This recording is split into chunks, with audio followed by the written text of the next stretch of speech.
আমাকে দুইজনের আটকানোর পরিকল্পনাটা গত 3 বছর ধরে চলতেছে।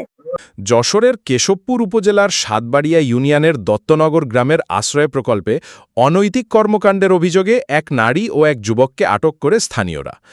বৃহস্পতিবার সকালে একই গ্রামের আসগার আলীর মেয়ে সালমা ৩৫-এর ঘরে স্থানীয় যুবক রিপন কবির প্রবেশ করলে এলাকাবাসীর সন্দেহ হয়। এক পর্যায়ে স্থানীয়রা সালমার ঘরের দরজা বাইরে থেকে বন্ধ করে পুলিশকে খবর দেন। খবর পেয়ে কেশবপুর থানা পুলিশ ঘটনাস্থলে পৌঁছে উভয়কে থানায় নিয়ে যায়। তবে আটক সালমা ও রিপন কবির নিজেদের নির্দোষ দাবি করে জানান, ব্যক্তিগত প্রয়োজনে রিপন সালমার ঘরে গিয়েছিলেন এবং ঘরে বসার কিছুক্ষণ পরই বাইরে থেকে দরজা বন্ধ করে দেওয়া হয়। কয়েক ঘণ্টা জিজ্ঞাসাবাদ শেষে পুলিশ তাদের উভয়ের পরিবারের জিম্মায় ছেড়ে দেয়। জানা গেছে রিপন কবিরের স্ত্রী সন্তান রয়েছে। অপরদিকে সালমা আশ্রয় প্রকল্পের সন্তানদের নিয়ে একাই বসবাস করেন। তার স্বামী বর্তমানে সেখানে থাকেন না। বাড়ি আইছে কয়েকদিন হয়েছে, গার্মেন্টসে চাকরি করি। আমাকে দুইজনের আটকানোর পরিকল্পনাটা গত 3 বছর ধরে চলতেছে। এই যে সালমা এর শ্বশুর বাড়ি, আর যে রিপন ওর এই জায়গায় স্থায়ী বাড়ি।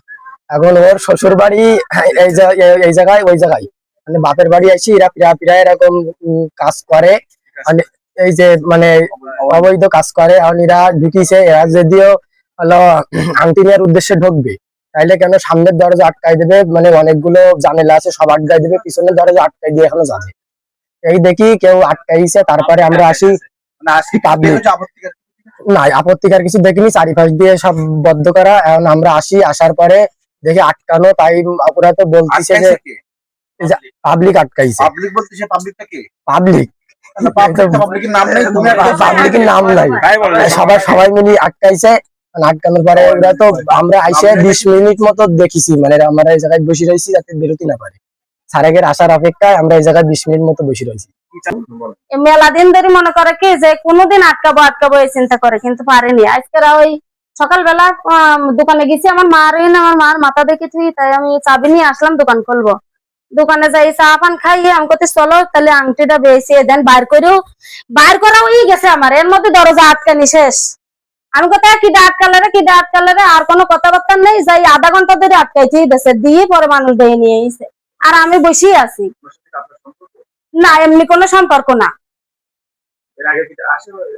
সব সময় আসা যাওয়া করে।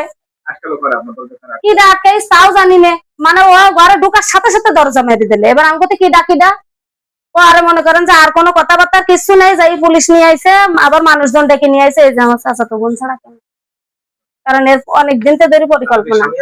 হ্যাঁ, স্বামী আছে, 2 ছেলে মেয়ে আছে ঢাকায়। মোহাম্মদ রিপন কবির।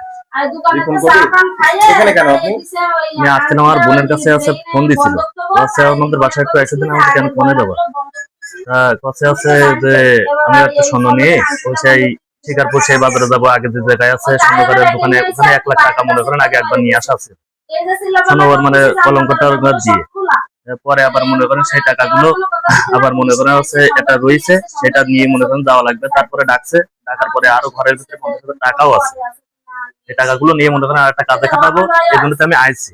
এবং ওই সাইডে তালা মেরেছে এটা আমি জানিনি, এই পাশে যে তালা মেরেছে সেটা আমিও জানিনি। এখন আমি মনে করেন এই দরজাটা ঢুকে মনে করেন এই পর্যন্ত আইসে টাকাগুলো গুলেছে। গুনার পরে এবারে যখন বাইরে যাবো তখন দেখে আসছে যে মনে করেন যে তালা।